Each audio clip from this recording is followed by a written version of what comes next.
Hello guys, રિયાસ કિચનમાં તમારું સ્વાગત છે। આજે હું તમારી સાથે શેર કરવાની છું પંજાબી ઢાબા જેવા સ્વાદ સાથે પનીર ભુરજીની રેસીપી। પ્રથમ આપણે એક પેન ગરમ થવા મૂકી દઈશું। પેન ગરમ થઈ ગયો છે। હવે આપણે 2 ટેબલસ્પૂન ઘી નાખીશું।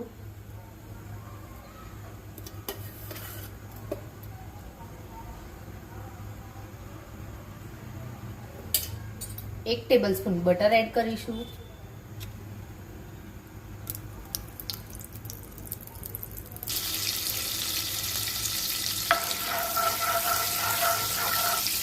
હવે અંદર 2 ઝીણી સમારેલી ડુંગળી એડ કરીશું। હવે તેને ગોલ્ડન બ્રાઉન થાય ત્યાં સુધી કૂક થવા દઈશું। એની અંદર જ થોડું જીરું એડ કરી દઈશું।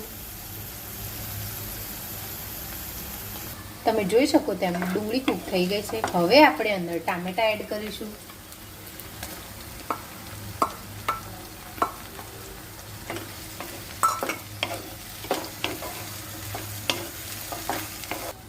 ટામેટા જલ્દી સોફ્ટ થઈ જાય તેના માટે આપણે હવે મીઠું એડ કરીશું।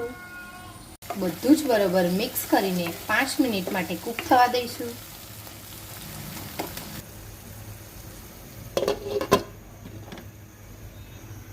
હવે એક પેન લઈ લઈશું।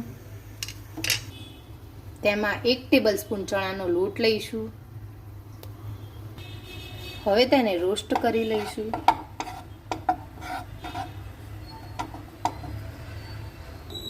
તમે જોઈ શકો તેમ ચણાનો લોટ મસ્ત એવો રોસ્ટ થઈ ગયો છે। હવે તેને આપણે એક બાઉલમાં કાઢી દઈશું।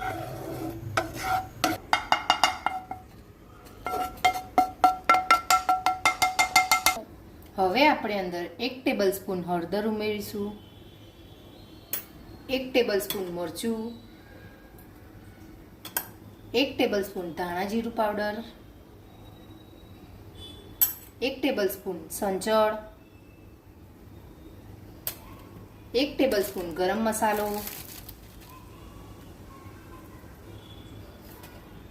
1 નાનો બાઉલ દહીં ઉમેરીશું, 1 બાઉલ દૂધ ઉમેરીશું। બધું જ હવે બરોબર મિક્સ કરી દઈશું।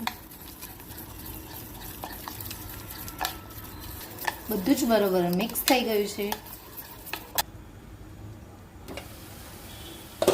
તમે જોઈ શકો તેમ કૂક થઈ ગયું છે।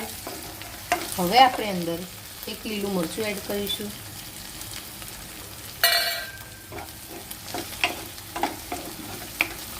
હવે આપણે અંદર પેસ્ટ એડ કરીશું। હવે બધું જ બરાબર મિક્સ કરી દઈશું। હવે અંદર થોડું ગરમ પાણી એડ કરીશું। બધું જ બરાબર મિક્સ થઈ ગયું છે। હવે આપણે અંદર 100 ગ્રામ પનીર લીધું છે, જે છીણીને રેડી કરીને રાખ્યું છે। હવે તે અંદર એડ કરીશું।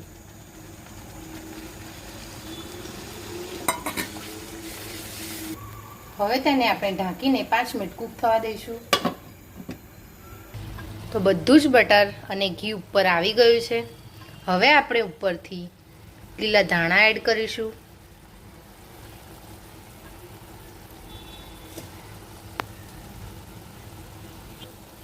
થોડું બટર એડ કરીશું।